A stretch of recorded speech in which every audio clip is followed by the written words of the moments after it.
안녕하세요, 축식먹입니다. 이적 시장 내내 잠잠하던 리버풀이 움직이기 시작했습니다. 레알 소시에다드의 쿠보 다케우사가 리버풀의 관심을 받고 있습니다. 쿠보는 어떤 장점을 가진 선수인지 알아보도록 하겠습니다. 먼저 쿠보의 프로필에 대해 알아보겠습니다. 쿠보는 2001년생 일본 국적의 선수입니다. 현재는 레알 소시에다드라는 라리가 팀에 속해 있고 레알 마드리드, 마요르카, 비아레알, 헤타페 이런 팀들을 경험해본 선수입니다. 주발은 왼발이며 오른쪽 윙과 공격형 미드필더가 가능한 선수입니다. 쿠보는 주로 측면에서 공을 잡고 안쪽으로 들어오면서 플레이하는 걸 좋아하는데 이 안쪽으로 쉽게 진입할 수 있는 쿠보만의 첫 번째 장점이 바로 잔발입니다. 예를 들어 쿠보가 이렇게 바깥쪽에서 공을 잡고 안쪽으로 들어가려고 한다고 가정해 보겠습니다. 그럼 쿠보는 이 안쪽으로 들어가기까지 공을 상당히 많이 터치하면서 들어갑니다. 계속적인 잔발로 상대에게 양쪽으로 뚫고 갈 수 있다는 선택지를 제공하죠. 그리고 상대와 가까워지면 자신이 잘 사용하는 왼발 쪽으로 몸의 중심 딱 낮추고 잔발로 치고 갑니다. 여러 번의 잔발로 슈팅각을 만든 뒤에 반대쪽 골대로 환상적인 가마차기를 성공합니다. 치고 달리기나 속도를 이용한 드리블이 아니기 때문에 쿠보는 상대 수비를 고정시킬 수 있습니다. 잔발로 툭툭 치니까 수비는 먼저 선택할 수 없고 기다릴 수밖에 없는 거죠. 지금도 잔발로 툭툭 치면서 안쪽으로 밀고 들어가고요. 슈팅각을 잡고 바로 슈팅한 공이 수비 발 맞고 뚝 떨어지면서 들어갑니다. 이런 식으로 쿠보의 마무리 전에 나오는 이 잔발, 이게 쿠보를 마무리 슈팅이나 크로스까지 올라갈 수 있게 만드는 무기 같습니다. 이 잔발의 위력은 더 빠른 슈팅 타이밍을 가져가게 만듭니다. 오른발로 공 잡아놓고 아주 짧은 시간에 왼발로 공을 갖다 놓습니다. 그리고 바로 슈팅, 이 슈팅하는 동작까지 매우 짧은 시간에 이루어졌고 그때 쿠보의 왼발과 오른발 사이의 보폭이 매우 작습니다. 약간 소리로 표현하면 총총총총총 슛 이런 느낌입니다. 쿠보의 또 다른 장점은 바로 킥력입니다. 킥력을 얘기할 때 영상을 보여드리지 못하는 게 가장 아쉬운 점인데 진짜 킥력이 미쳤습니다. 체구가 작음에도 불구하고 확실히 공에다가 임팩트를 가할 줄 아는 능력이 뛰어납니다. 지금도 박스 앞 중거리 슛 각에서 아주 강력한 슈팅을 성공하는 쿠보입니다. 론 찬스에서 공을 잡았을 때도 잔발 치다가 왼발 슈팅각 만들어 놓고 그냥 힘 안 들이고 툭 차는데 진짜 공이 세게 나갑니다. 이건 정말 쿠보의 장점이라면 장점일 수 있습니다. 쿠보의 슈팅이 골대 맞고 들어갑니다. 이 잔발로 슈팅이나 크로스 같은 킥 상황을 세팅해 놓고 만약에 그 핵심 알맹이인 킥이 약하면 소용이 없겠죠. 하지만 쿠보는 킥이 매우 강력하기 때문에 상대방에게 상당히 위협적입니다. 저는 이 장면 보고 되게 놀랐는데요. 쿠보가 왼발입니다. 그리고 상대도 왼발을 쓸 걸 알고 있고 그래서 어차피 왼발 쓸 거 상대 수비가 몸의 방향을 왼쪽으로 하면서 최대한 바깥쪽으로 몰아내려고 하고 있습니다. 그럼 슈팅각이 많이 작아질 테니까요. 그런데 쿠보의 빠따가 미쳤습니다. 이렇게 왼쪽으로 밀려난 순간에 슈팅을 때리는데 골대 상단으로 들어가 버립니다. 여기서 오른발의 위치와 허리 위치를 보면 더 기괴합니다. 공이 바깥으로 흘러나가는 걸 이 허리심과 오른발로 지탱을 하고 왼발로 공이 바깥으로 끌려나가는 걸 억지로 안쪽으로 끌고 들어오면서 슈팅 때립니다. 근데 이 슈팅이 강하단 말이죠. 이 쿠보는 자기 체형에 비해서 공에다가 힘을 실는데 매우 능한 선수 같습니다. 쿠보에게 선수를 지원시켜주면 쿠보의 파괴력은 더욱더 올라갑니다. 지금도 쿠보가 공을 잡았을 때 하프 스페이스로 한 명이 뛰어줍니다. 이때 쿠보는 왼발을 쓸 각을 만들어 놓고 안쪽으로 크로스,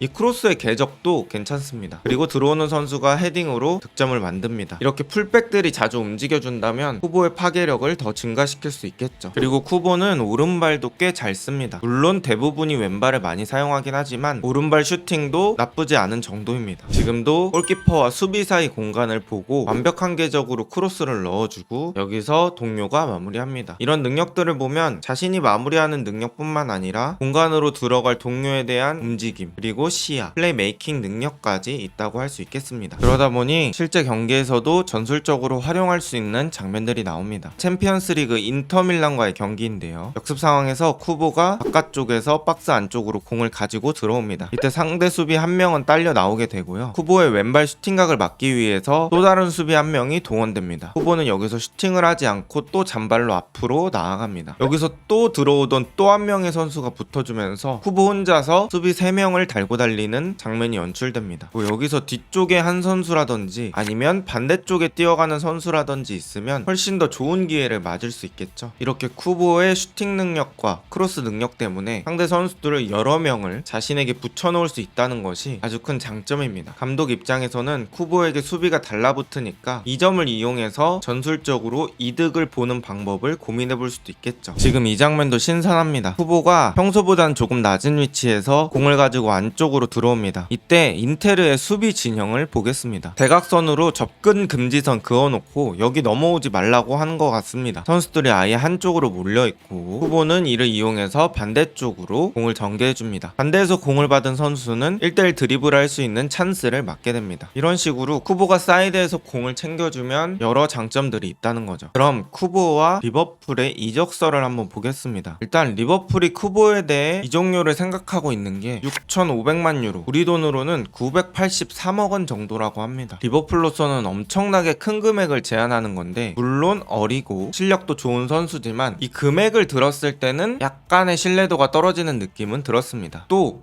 주급을 보면 한 주당 약 24만 파운드를 제공한다고 돼 있습니다. 24만 파운드는 우리 돈으로 4억 3천만 원 정도 되는 돈이며 이 돈이면 전 세계적으로도 매우 높은 연봉입니다. 리버풀의 연봉 체계를 봐도 35만 파운드인 살라 바로 아래 위치하게 되는 겁니다. 반다이크보다 2만 파운드나 더 받는 겁니다. 이적 시장 내내 조용하던 리버풀이 이렇게 파격적인 제안을 한다는 게 조금 놀라우면서도 약간 신뢰도가 높은 느낌은 아니었습니다. 그래도 그럴 것이 후보가 뭐 올 시즌 잘하긴 했지만 7득점 4어시스트 정도, 공격 포인트 11개 정도밖에 생산을 하지 못했고요. 경기 영향력까지 따지더라도 1,000억에 가까운 이적료와 주급 4억은 너무 과도한 책정이 아닌가라고 생각이 듭니다. 그렇다면 리버풀에 왔을 때 쿠보의 경쟁은 어떻게 될까요? 현재 리버풀에서 윙어가 가능한 선수로는 루이스 디아스, 디오고 조타, 모하메드 살라, 코디 각포, 그리고 하비 엘리엇 정도가 있겠네요. 누네즈도 때에 따라서 왼쪽 윙어가 가능합니다. 여기서 오른쪽 윙어만 따졌을 때는 모하메드 살라, 하비 엘리엇, 그리고 쿠보가 되겠네요. 근데 엘리엇은 정식 윙어라기보단 살라가 없거나 컨디션이 안 좋았을 때 윙어를 맡았었고 보통은 미드필더 자리에서 많이 뛰긴 했습니다. 그러면 살라의 후계자 내지는 대체자로 생각한다는 겁니다. 이러니 저러니 해도 살라는 지난 시즌 프리미어리그 최고의 윙어 중 하나였습니다. 전반기에 비해 후반기가 조금 아쉬운 모습이 있었지만 18골 10어시, 공격 포인트 28개를 생산했던 괴물 윙어입니다. 게다가 쿠보보다 나이가 9살이나 많은 것을 감안했을 때도 엄청난 성적이죠. 리버풀이 살라를 매각하지 않는다고 가정을 했을 때는 당장은 살라가 주전일 것 같고 쿠보에게 계속 기회를 늘려가면서 부드럽게 주전이 바뀌지 않을까라고 생각을 해봅니다. 쿠보의 이적설이 더 구체화되고 이적이 거의 확실시되면 리버풀에서 뛰었을 때 전술적으로 어떻게 활용할 수 있을지 영상을 또 한번 만들어 보도록 하겠습니다. 쿠보는 과연 리버풀에 입성할 수 있을까요? 오늘 영상은 여기까지입니다.